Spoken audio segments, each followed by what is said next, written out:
ناپوهان به ارومرو وای پر دوی څه شوي دي چې په ناڅاپي توګه له هغې قبلې نه واوښتل چې مخکې د هغې لوري ته لمونځ کوو. ای پیغمبره دوی ته ووایه ختیځ او لویدیځ ټول د الله دي، د الله چې هر چاته خوښه شي سمه لاره ورښیي. او په همدې ډول موږ تاسې یو امت وسط ګرځولی یاست تر څو تاسې په نړیوالو شاهدان او پیغمبر پر تاسې شاهد اوسي.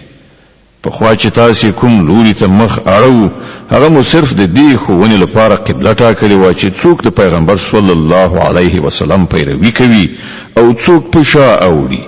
دا کار خو ډیر سخت مګر د هغو کسانو لپاره هیڅ سخت ثابت نشو چې د الله له لارښوونې نه یې ګټه اخیستې وه. الله بس تاسې دا ایمان هیڅکله ضایع نه کړي. باور ولرئ چې هغه پر خلکو ډیر زیات مهربان او رحمت کوونکی دی. د آسمان لوري ته ستا بیا مخ اوښتل مونږ وینو. دا دی مونږ ته د هغې قبلې لوري ته ګرځوو چې ستا خوښیږي. د مسجد حرام لوري ته مخ وګرځوه. اوس چې تاسې هر چیرته اوسئ نو همغه لوري ته مخ واړوئ، لمونځ وکړئ. کوم خلکو ته چې کتاب ورکړی شوی دی ښه پوهیږي چې د قبلې بدلیدو دا امر د هغو د رب لخوا او حق دی. خو له دې سره چې دوی څه کوي الله ورڅخه ناخبره نه دی. که ته د اهل کتابو ته هره نښانه راوړې نشي کېدای چې دوی ستا د قبلې پیروي وکړي او نه ته دا کولی شي چې د هغو د قبلې پیروي وکړي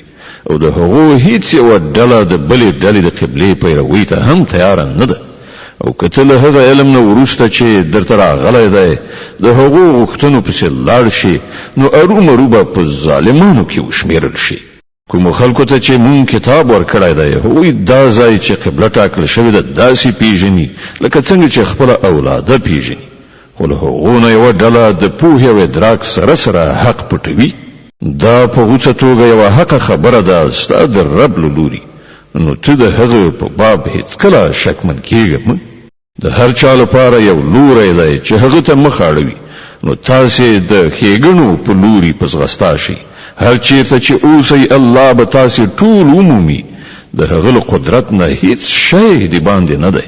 ته چې له هر ځای نه تېرېږې له همغه ځایه د لمانځه په وخت کې خپل مخ د مسجد حرام لوري ته واړوه، ځکه چې دا ستا د رب بیخي په حق فیصله ده او الله ستاسې له عملونو نه بېخبره نه دی. او له هر ځایه چې تېرېږئ خپل مخ د مسجد حرام لوري ته وګرځوه او هر چیرته چې تاسې یې د همغه لوري ته مخ واړوئ لمونځ ادا کړئ تر څو ستاسې په خلاف خلکو ته دلیل په لاس ور نشي. هو د ظالمانو ژبه به په هیڅ حال کې ونه تړلی شي. خو له هغو نه مه ویرېږئ بلکې له ما نه وویرېږئ او د دې لپاره چې زه پر تاسې خپل نعمتونه پوره کړم او په دې هیله چې زما د دې امر په عملي کولو تاسې د همغسې خلاصون لاره ومومئ. لکه چې تاسې ته په دې سره برای در په برخه شوی چې ما ستاسې په منځ کې په خپله له تاسې نه یو پیغمبر مبعوث کړ چې تاسې ته زما آیتونه اوروي، ستاسې ژوند سوتره کوي، تاسې ته د کتاب او حکمت ښوونه کوي او تاسې ته هغه خبرې در زده کوي چې تاسې پرې نه پوهېدئ. له دې عمله تاسې ما په یاد ولرئ، زه به تاسې یاد کړم او زما شکر ادا کړئ. د نعمت ناشکري مه کوئ. ای مؤمنانو په صبر او لمانځه سره مرسته وغواړئ. الله د صبر لرونکو ملګری دی. او هغو خلکو ته چې د الله په لار کې ووژل شي مړه مه وایئ. داسې خلک خو په حقیقت کې ژوندي دي مګر تاسې دا شعور نه لرئ چې د هغو په ژوند خبر شئ. او موږ به ارومرو په ویره، خطر، لوږه، د سر او مال په تاوان او د عایداتو په خساره کې په اخته کولو پر تاسې ازمویښت کوو. او زیری ورکړه صبر کوونکو ته هغه کسان چې کله ورته کوم مصیبت ورسیږي وایي موږ د الله یو او د هغه لوري ته ورګرځېدونکي یو. دا همغه کسان دي چې د دوی د رب لخوا پر دوی مغفرت او نعمت دی او هدایت کړی شوي دي. په یقیني توګه صفا او مروه د الله له نښانو څخه دي. لدې عمله څوک چې د بیت الله حج یا عمره وکړي د هغه لپاره وبال نشته که د دې دوه غونډیو ترمنځ طواف وکړي او څوک چې په خوښه مینه څه نیک کار وکړي الله پر خبر دی او د هغه قدر کوونکی دی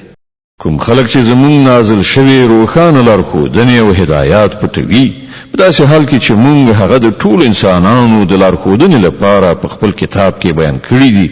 باور ولري چې الله هم ور باندې لعنت وایي او ټول لعنت ویونکي هم ور باندې لعنت وایي البته څوک چې دا کار پریږدي خپل کړو سم کړي او چې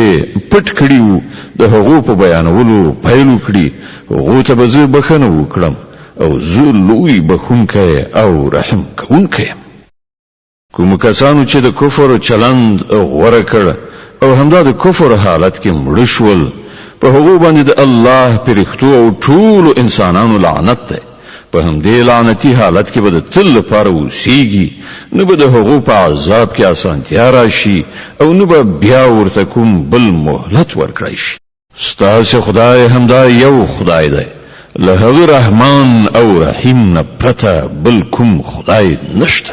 د دې حقیقت پیژندنې لپاره که کومه نښانه په کار دنو څوک چې له پوهې نه کار اخلي د هغو لپاره د اسمانونو او ځمکې په ساختمان کې یو په بل پسې د شپې او ورځې په پرله پسې راتګ کې په هغو کشتیو کې چې د انسانانو د ګټې وړ شیانو د وړلو راوړلو لپاره په سیندونو او سمندرونو کې ګرځي را ګرځي د باران په هغو اوبو کې چې الله یې له پاسه راوروي او د هغو په وسیله ځمکه ژوندۍ کوي او په خپل دغه انتظام سره په ځمکه کې هر راز ساکخان خوار کړی دي د بادونو په لګېدو کې او په هغو وریځو کې چې د آسمانونو او ځمکې په منځ کې د امر ښکیل دي بېشمیره نښانې دي خو د خدای پر یووالي باندې د دې ښکارا څرګندو دلالت کوونکو نښو نښانو د لیدلو سره سره هم ځینې خلک داسې دي چې له الله نه پرته نور د هغه سیالان او مخه ګرځوي او پر هغو داسې میندې لکه چې څنګه له الله سره مینه لرل ښایي په داسې حال کې چې ایمان لرونکو ته تر هر چا زیات الله ګران وي هغه ادراک او احساس چې د ظالمانو ته د عذاب د لیدو په وخت کې پیدا کیدونکی دی که همدا نن دوی لیدلی وای نو باور به راغلی وای چې ټول قوت او ټول واکمنۍ یوازې الله لره دي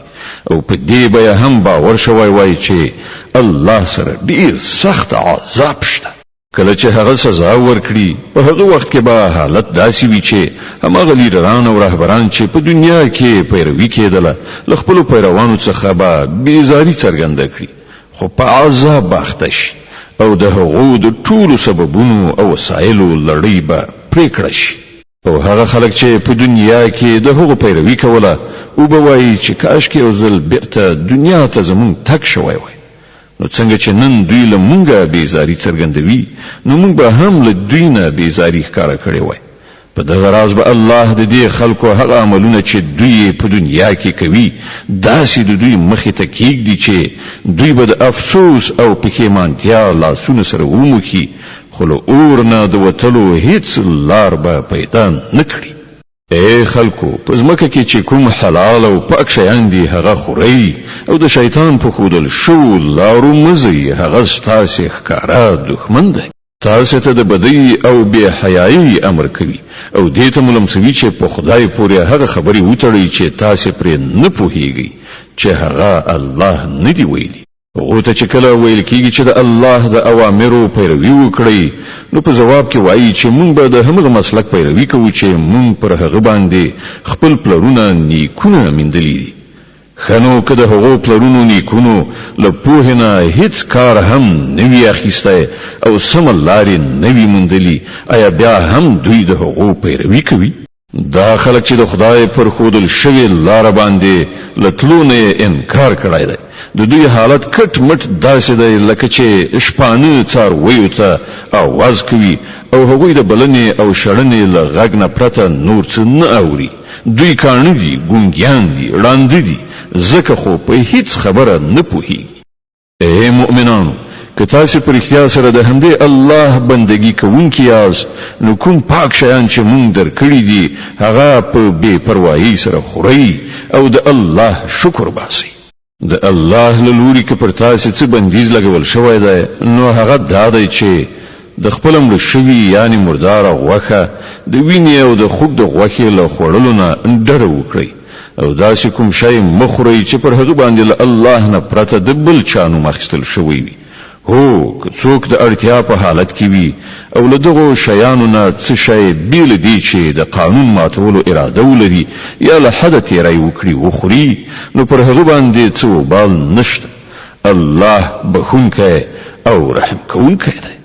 حق دا د څوک چې هغه حکمونه پټوي چې الله په خپل کتاب کې نازل کړي دي او په لګوندې دنیوي ګټو یې له لاسه ورکوي هغوی په اصل کې خپل ګېډې له اوره ډکوي د قیامت په ورځ به الله جل علا شانه هیڅ کله له دوی سره خبرې ونه کړي او نه به یې تزکیه کړي او د هغو لپاره دردونکی عذاب دی دا هغه خلک دي چې د سمې لارې په بدل کې ګمراهي واخیستله او د بخښنې په بدل کې عذاب واخیست څومره حیرانتیا ده د دوی حوصلې ته چې د عذاب زغملو ته تیار دي دا ټول کارونه ځکه وشول چې الله خو له حق سره سر تر پایه برابر کتاب نازل کړی مګر کوم خلکو چې په کتاب کې اختلافونه منځته راوړل هغوی په خپلو لانجو کې له حق نه ډیر لرې لاړل نیکي یوازې دا نه ده چې تاسو خپل مخونه ختیځ لوري ته واړوئ یا لویدیځ لوري ته بلکې نیکی دا ده چې انسان الله او د قیامت ورځ او پرختیا او د الله نازل کړای شوی کتابونه او د هغه پیغمبران د زړونو کومي ومني او د الله په مینه کې خپل ګران مالونه په خپل خپلوانو یتیمانو مسکینانو پردیسیانو درویزګرو او د غلامانو په ازادۍ مصرف کړي المنځ قائم کړي زکات ورکړي او نیکان هغه کسان دي چې کله وعده وکړي تر سره یې کړي او د تنګسي او غمونو په وخت کې او د حق او د باطل په جګړه کې صبر وکړي همدا ریښتینی او همدا پرهیزګار خلک دي